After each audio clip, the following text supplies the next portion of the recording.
இந்த வெயில்ல இப்படி கஷ்டப்பட்டு எத்தனை துண்டு வச்சிருக்கீங்க மொத்தம் ஐயா? 3 3 தான் வச்சிருக்கீங்களா? பத்து பத்து தூங்கிட்டேன் சாப்பிட்ற படுத்து படுத்து தூங்குறேன்னு கேக்குறாங்களா? அதனால உழைச்சு சம்பாதிக்கணும் வயசுல. என்ன வயசா அது? 8 8 எல்லா துணியும் பேக் பண்ணுங்க. எல்லாத்தையும் நான் எடுத்துக்கிறேன். எல்லாத்தையும் பேக் பண்ணுங்க. இன்னைக்கு நீங்க போய் வீட்டுல போய் ரெஸ்ட் எடுக்கிறீங்க. சரி சரியா? அது 500 தான் வரும்ப்பா.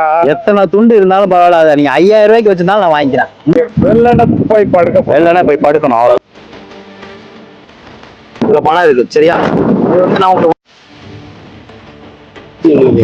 நிம்மதியா இருக்கா? சந்தோஷமா இருக்கா? எனக்கா ஒரே ஒரு தண்ணியா குடிக்குவாங்க. வந்து பாத்துக்கிறேன். நான் வரேன், அடிக்கடி வரேன், பாக்குறேன்.